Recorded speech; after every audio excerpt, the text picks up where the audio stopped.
Hey you guys, thank you for hanging out with me today. Yeah, I blew up my engine, and last time in the last video we saw that I was able to get a new short block for the FZJ80, which was awesome. But the big question was, am I able to salvage the head and rebuild it? If not, that's a lot more time and a lot more money. So today we're gonna find out. Also, we are having an Ozarks rally in June. We are gonna have a rally for Overland Bound folks, or just come and hang out. I'll have details in the description, but if you want to come and hang out with me and with Corey and with other Overland Bound members, then check out the description and hopefully we'll see you in the Ozarks. Another thing, you'll also see a sign up for our beta software that's coming out that will allow you to connect, plan your adventure, and then navigate. So find that stuff in the description. Really appreciate you guys checking it out. Now, let's find out if I can rebuild the head. All right, now, today we're gonna talk to Frank. This is Frank's shop. He delivers the bad news to me, and he's gonna tell us what we found about the head.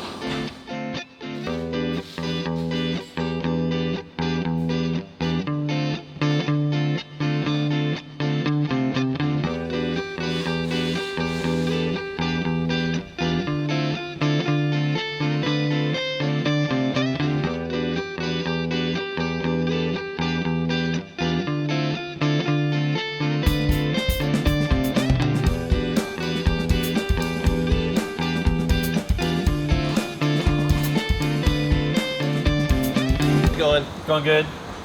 Tell me, the head, that was a big question. Yeah, you know, whenever you cook whenever you blow a head gasket, the head is a big question, especially a long head like yours, 6 cylinders. They can crack, they can warp. It might have been machined before, we don't know. Yeah. Stuff like that. So we had it out at the head shop. Good news is we can save it.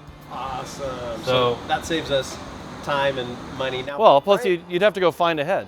Totally. So, I mean, we don't know what kind of time that is. That'd be kind of like going out like the pickers and going to find junk truck and heads, you know? Right.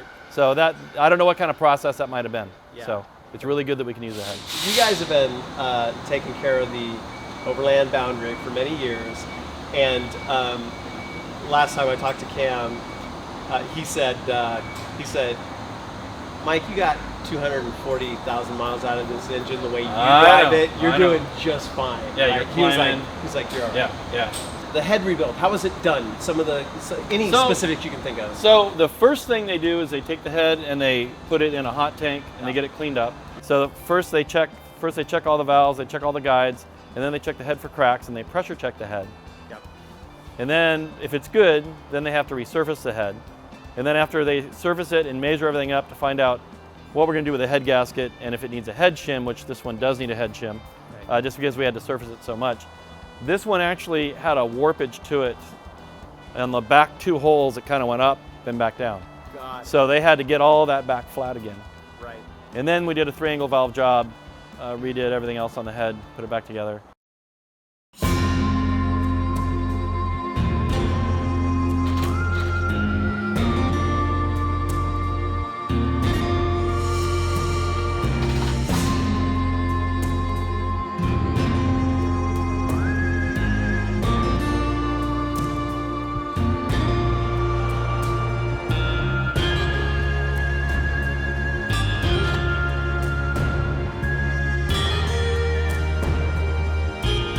So basically with a 3-angle valve job, it's more of a performance type valve job. So there's a few different things. One, it flows air better than regular valves.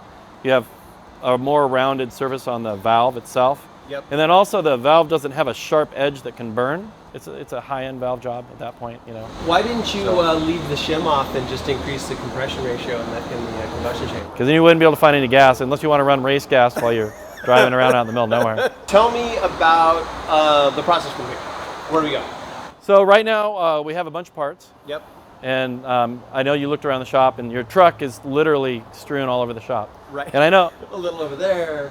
Yeah. Over here. No, I know. Tim, my foreman, and I were next to each other. We do all the Corvettes, kind of like this Corvette we have here. And you could always tell the new owners of the Corvettes and the older owners. The new Corvette owners were all uptight and very worried about their car. And so when they had a problem and we spread their truck or the car all over the shop, they'd freak out. And I see that you're not really freaking out. You're really cool and calm about all this. Yeah. So that's different. Cool. The next thing is we got to put it all together. We're still waiting on a few parts. We're waiting on head bolts. Yep. We're waiting on one of the timing chain rails. So it's basically the rail that keeps the timing chain where you want it. Yep. And it helps from wear standpoint and stuff like that. Some of these parts are harder to find. So this hasn't been a walk in the park just putting all the parts together. And then we can't forget about your brake lines too. I know you're having some brake line stretch issues. Right. And so those are here too. So we're probably going to want to put all that together while it's here. So after that. And I've been under the truck and seen the brake line holding the axle up. Well, you can actually play a tune on the brake line because it's stretched out like a guitar string.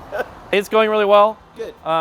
It is going to be a process putting it back together. So. Now, do you care if I come on down here one of these days and crawl in the engine bay with the toothbrush and like start scrubbing some stuff? I think that's fine. Yeah. Okay, cool. Yeah, I think it's perfectly fine. Yeah. I might do that. You want it cleaner? The engine's going to be the cleanest part of the car. Right. I know. When we're done. It's going to be a shame. But hey, this is a utilitarian fix. We were doing a fine job on the engine, putting it back in, and we're going to get on the road. And then we're hoping to expect another 200, 300,000 miles. 250, 300 miles. Out of this truck. So. Yep. Frank, thank you. Okay. All right. Appreciate it. Thank you. Yeah. Okay. Cam, I brought you some pieces. Oh, great. Their presents. Yeah. Pesky heater hose. I don't.